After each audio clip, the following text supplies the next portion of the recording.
एक बार चतुरदास जी नाम के एक महापुरुष अपने गुरुदेव की सेवा में रहते। बड़े भाग्यशाली होते हैं जो गुरु की सेवा प्राप्त हो जाती है, बड़े भाग्यशाली होते हैं। रसिक गुरुदेव की सेवा, जैसे महापुरुषों की सेवा में जो रहते हैं उनको हम महापुरुष के समान ही मानते हैं। गुरुदेव के चरणों में बाद में प्रणाम करेंगे, मानसिक पहले गुरु चरणों की सेवा में रत रहने वालों को प्रणाम करते हैं। और जब नजदीक वो किसी सेवा निमित्त नजदीक आते हैं तो उनके भर नेत्र चरण देखते हैं और उनके चरणों में बार बार प्रणाम करते हैं। क्यों? क्योंकि हमारे गुरु चरणों की सेवा में ये है। इनके चरणों की वंदना से, गुरु वंदना से भी अधिक लाभ प्राप्त होता है। जो हरिवंश उपासक सेवे सदा सेवूं ताके चरण विचारी, जो हरिवंश को धर्म सिखावे सोई तो मेरे प्रभु ते प्रभु भारी। तो श्री चतुरदास जी अपने गुरुदेव की सेवा में रहते थे। बड़े अहोभाग्य है जिनको गुरुदेव के आज्ञा पालन करने का सौभाग्य मिलता है। उनके पुण्य की क्या महिमा, जिनको गुरुदेव आदेश करते हैं आप ऐसा कीजिए। अहोभाग्य, अहोभाग्य जिन्हें गुरुदेव की आज्ञा मिल गई। इन्हीं का नाम खोजी जी पड़ा, चतुरदास जी का नाम खोजी जी पड़ा। ये गुरुदेव जी के सेवा में, अब जैसे गुरुदेव लघु शंका कर रहे हैं तो पानी लिए खड़े हैं, गुरुदेव को हस्त प्रक्षाल आचमन आज्ञा कब क्या हो जाए तो जल की सेवा लिए खड़े थे। गुरुदेव जी लघु शंका में ही समीप बैठे। बड़ा भारी पीपल का वृक्ष दूर था तो वायु के द्वारा उसके फल और पत्ते बीज सब पड़े थे। लघु शंका किए, हंसने लगे और हंसते हंसते हाथ प्रक्षालन किया, आचमन किया। तो इतनी जोर की मस्त मुस्कुराहट और हंसी थी। श्री चतुरदास जी ने, जिनको खोजी जी बाद में कहा गया, आचमन करा रहे तो कहा, गुरुदेव कोई मधुर प्रसंग प्रभु का याद आया या कोई घटना घटी? आप बहुत मुस्कुरा रहे हैं, बहुत हंस रहे हैं, इस समय बाह्य प्रसंग तो कोई ऐसा है नहीं। कहा, तू कैसा शिष्य है रे, सेवा में रहता और मेरी हंसी का कारण नहीं जान पाया? मैं क्यों हंसा, इतना भी तुझे ज्ञान नहीं और मेरी सेवा में रहता है? कैसा शिष्य है जो गुरु के मन की बात न जान पावे, गुरु के इशारे के, गुरु के मनोभाव को न जान पावे, वो शिष्य ही क्या? चलो सेवा छोड़ो, मैं क्यों हंसा इसकी खोज करके आओ। अब बताओ, गुरुजनों की प्रति सेवा कर बहुत कठिन है, बहुत कठिन है। यहां कहा कि छोड़ो सेवा, मैं क्यों हंसा ये बताओ, आके खोज करो। अब गुरु आज्ञा, तुम्हारी बुद्धि अब सेवा के अधिकारी नहीं, यदि तुम ये नहीं जान सकते मैं क्यों हंसा। हंसे गुरु जी और फंसे चेला जी। आप समझो, अब मतलब कितना कठिन विषय है गुरु सेवा, बहुत कठिन। यही तो अमोघस्य, जो जीत गया अमोघस्य। तुम्हारी बुद्धि विवेक रहित है। जब तक तुम हमारे हंसने का कारण ज्ञात करके ना हो तब तक तुम्हें हमारे पास कभी नहीं आना चाहिए। चलो जाओ यहां से, आश्रम से। हमारे मन की बात जब जान जाओगे कि मैं क्यों हंसा, उसका कारण सही बताओगे आकर के, और जो मैं मन में सोच रहा था तो फिर सेवा में रख लूंगा, तब मैं मानूंगा कि तुम मेरे सच्चे शिष्य हो और सेवक हो।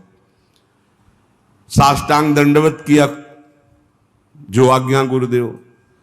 अब चल दिए, जहां संत महात्मा मिलते तो विनम्रता पूर्वक दंडवत करते हो, कहते हमारे गुरुजी लघु शंका करते समय हंस दिए, क्या कारण था? तो सब कहते गीता की बात पूछो, भागवत की बात पूछो, वेदों के, तुम्हारे गुरुजी है तो लघु शंका में हंस दिए, अब हम इसका क्या मतलब बताए? तो और उपहास होता। भला कोई इस प्रश्न का क्या उत्तर दे? कोई सुलझे हुए महात्मा थे, उन्होंने कहा रामायण गीता भागवत का प्रश्न हो तो अभी मैं उत्तर दे दूं, लेकिन आपके गुरुजी लघु शंका करते हुए क्यों हंसे, इसका हमको ज्ञान कैसे होगा, हम कैसे उत्तर दे आपको, ये तो गुरुजी से ही पूछो जाके। बोले नहीं, गुरुजी ने कहा जब तक इसका उत्तर न मिल जाए हमारे सामने मत आना, मुख मत दिखाना।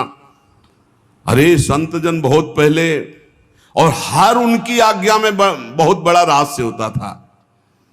अब ये रोज जलते कि गुरु सेवा से वंचित हो गया, गुरु सेवा छूट गई। साधक को इस बात की बहुत पीड़ा होनी चाहिए, जिसको गुरु सेवा, तो ये होना चाहिए कि कौन सा अपराध बन गया, दुर्भाग्य आ गया कि गुरु सेवा छूट गई। वो रात दिन जलते इसी प्रकार, और संतों से जा जाकर पूछते पर कोई समाधान नहीं मिला। अब उन्होंने विचार किया गुरुजी के सामने जाना नहीं, सेवा है नहीं, तो अब शरीर को रख के क्या करें, शरीर को नष्ट कर देते हैं, शरीर का परित्याग कर देने की ठानी। ये देखो, ये है गुरु भक्त का लक्षण कि अब शरीर रख के क्या करें, गुरुजी ने सेवा से निकाल दिया, उत्तर मिल नहीं पा रहा, तो शरीर किस काम का। अब वो एकांत में निर्जन वन में जाकर बैठ गए और नाम जप करने लगे, और सोचा बस भूख प्यास से पीड़ित होकर यही शरीर छोड़ दूंगा, कुछ खाना नहीं, कुछ पीना नहीं, रात दिन भगवान नाम जप करना, शरीर छोड़ दूंगा। गुरु की आज्ञा पे थे, जिज्ञासा प्रबल थी, सेवा छूट गई थी, पीड़ा बहुत थी। अभी कुछ ही दिन हुए थे, न अन्न न जल, रात दिन नाम जप और शरीर छोड़ने का संकल्प। महामहिम श्री कबीरदास जी प्रकट हुए, होगा ए भाई आंख खोलो। आंख खोला तो देखा कबीरदास जी, साष्टांग दंडवत किया। हाँ, क्या प्रश्न है तुम्हारा, क्यों इतना कष्ट सह रहे हो। इसका मतलब समझ रहे हो, जब कोई सच्ची भावना से भगवान का भजन करता है तो भगवान अपने दिव्य पार्षदों को भेज देते हैं समस्या का समाधान। सुनो, जब तुम्हारे गुरुजी लघु शंका कर रहे थे तो उनकी लघु शंका की ढाल में एक पीपल का बीज बह रहा था। बीज को बहते हुए लघु शंका में देखकर गुरुजी विचार करने लगे कि ओहो, देखो इस बीज में पीपल का पूरा वृक्ष छुपा हुआ है, लेकिन जब ये बीज पीपल में था तो कितना बंदनीय और कहां सुव्यवस्थित था, और जब ये पीपल से अलग हुआ तो लघु शंका में बह गया। इसका मतलब पीपल का वृक्ष साक्षात ब्रह्म है और उसका अंश जीव है। जीव जब अविद्या के कारण ब्रह्म से अलग हो जाता है तो मलमूत्र के द्वारों में बह जाता है आसक्ति होकर, और अगर वो ब्रह्म से जुड़ा रहे तो वो ब्रह्म में पूजनीय और ब्रह्ममय हो जाता है। ब्रह्मविद ब्रह्मयु भवति, कबीरदास जी ने व्याख्या करके बताई कि जब वो ब्रह्म से जुड़ा रहता है तो ब्रह्ममय रहता है, जब ब्रह्म से अलग हो जाता है तो मलमूत्र के शरीर में आसक्त होकर मलमूत्र के द्वारों के भोगने में पूरा जीवन नष्ट कर देता है। जीवात्मा जब प्रभु से विमुख हो जाता है तो उसकी यही दुर्गति होती। जैसे पीपल के वृक्ष से फल से वो बीज अलग हो गया तो लघु शंका के प्रवाह में बह गया, और नहीं तो इतना महान वृक्ष उसमें छिपा हुआ है कि अगर उसे सुव्यवस्थित किया जाए।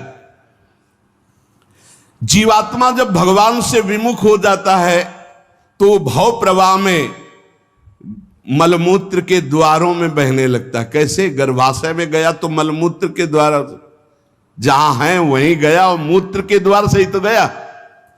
जीवात्मा का सृजन कैसे हुआ, मूत्र द्वार से ही हुआ, और है कहां, गर्भाशय के आसपास मलाश्रय मूत्राश्रय।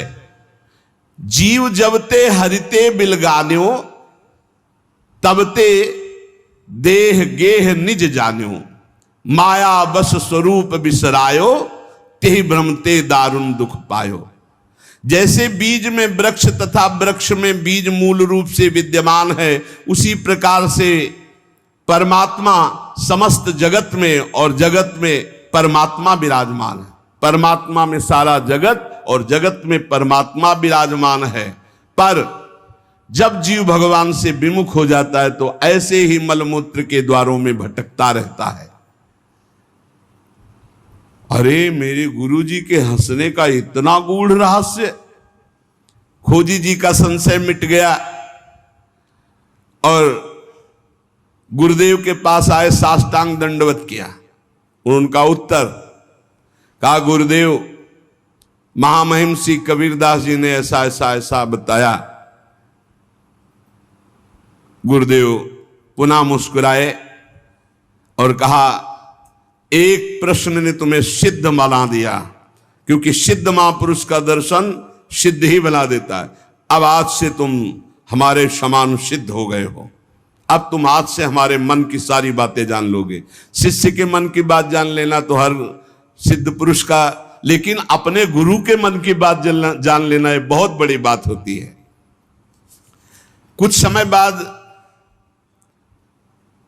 खोजी जू के गुरु हरि भावना प्रवीण महा, देह अंत समय बांधी घंटा सो प्रमानिए, पावे प्रभु जब तब बाजी उठे जानो यही, पाए पैन बाजी बड़ी चिंता मन आनिए, तन त्याग बेर नहीं हुती फेरी पाछे आए, वाही ठोर पौड़ी देखो आम पक्यो मानिए, तोरिता के टूक किए छोटो एक जंतु मध्य गयो सो बिलाए, बाजी उठो जग जानिए। खोजी जी की बड़ी महिमा प्रकाशित हुई। गुरु भक्त थे। आज तक किसी को कहीं भी अगर विशेष कृपा प्राप्त हुई तो गुरुदेव के बल से। खोजी जी के गुरुदेव का जब अंतिम समय आया, भगवत चिंतन परायण रहते थे, उन्होंने एक घंटा बांध दिया और कहा, जब मेरा मोक्ष हो जाएगा तो घंटा बज जाएगा, जब मेरा भगवत मिलन हो जाएगा तो घंटा बज जाएगा। शिष्यों से कहा, घंटा स्वयं बजेगा जब मेरा शरीर छूटेगा, भगवत प्राप्ति होगी।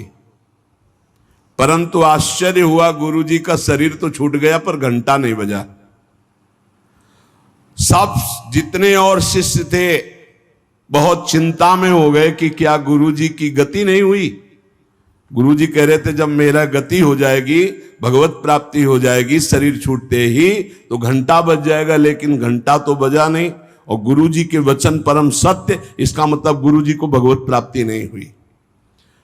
भ्रमण में गए थे, कुछ समय बाद खोजी जी आए तो बड़ी समाज में उदासीनता थी, शिष्यों में सब। और खोजी जी से कहा, गुरुजी की सदगति नहीं हुई। क्यों? गुरुजी तो स्वयं ब्रह्म स्वरूप है। बोले, उन्होंने घंटा स्थापित किया था कि जब शरीर छूटेगा भगवत प्राप्ति होगी तो घंटा बज जाएगा। तो घंटा तो बजा नहीं, तो गुरुजी के वचन असत्य नहीं हो सकते, मतलब गुरुजी का मोक्ष नहीं हुआ। खोजी जी कहां गुरुजी का शरीर छूटा था? बोले, आम के पेड़ के नीचे गए। जहां गुरुजी लेटे थे मुझे बताओ। बोले, यहां लेटे थे। लेट गए और सामने देखा तो एक पका हुआ आम था ऊपर। उनका इस आम को तोड़ो।